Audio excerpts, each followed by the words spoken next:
मृत्युंजय महादेव त्राहिमां शरणागतं जन्मत्युजराव्याधि पीड़ितं कर्मबंधने महारुद्राय नमो नमः। आ जग्या पर जे जग्याए આપણે ઊભા છે તે કાશ્મીર દેશના સંત થઈ ગયા, જે કાશ્મીરના મહાદેવના સાનિધ્યમાં આપણે અહીંયા ઊભા છીએ। વિશ્વની અંદર અનેક શિવાલયો છે, પણ આ જે કાશ્મીરના મહાદેવ શિવાલય જે છે તે વર્ષો જૂનું મંદિર છે અને આ મંદિરનો ઉલ્લેખ પદ્મપુરાણમાં જાણવા મળે છે। અને કાશ્મીરના મહાદેવના સાનિધ્યમાં અહીંયા એક પ્રાચીન ગુફા પણ છે અને આ મંદિર પણ ખૂબ જ પ્રાચીન મંદિર છે। અને જે ગુફાની અંદર કાશ્મીર દેશથી આવેલા કાશ્મીરના મહારાજે અહીંયા અનેક વર્ષો તપ કર્યું।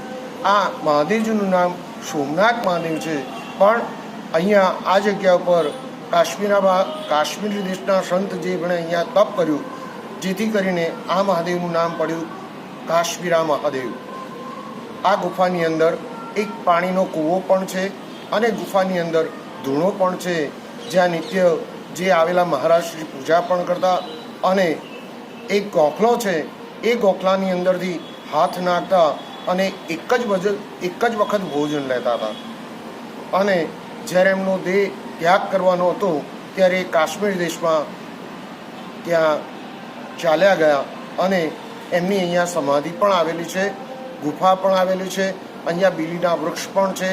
અનેક ભૂદેવો આવીને અહીંયા તપ કરે છે, જપ કરે છે અને પૂજા પણ કરતા હોય છે। કાશ્મીરના મહાદેવના સાનિધ્યમાં અનેકવિધ ભક્તજનો આવતા હોય છે, જે મંદિરમાં પૂજાપાઠ પણ કરતા હોય છે। અને કાશ્મીરના મહાદેવના સાનિધ્યમાં જે આવેલી જે તપોભૂમિ છે, જે સંતોની ભૂમિ છે, તેમાં દર્શન કરતા હોય છે અને જે ગુફા છે એના પણ દર્શન કરી અને પાવન થતા હોય છે। કાશ્મીરના મહાદેવના સાનિધ્યમાં શ્રાવણ માસમાં અનેક ભૂદેવો આવતા હોય છે, લઘુરુદ્ર કરતા હોય છે, શિવ પૂજા થતી હોય છે, ભગવાનને બિલીપત્ર ચડતા હોય છે। અને આ મંદિરની અંદર અનેક ભૂદેવો આવે છે અને ગ્રહ નક્ષત્રોની પૂજા પણ થતી હોય છે અને તે પૂજાથી પાવન થતા હોય છે।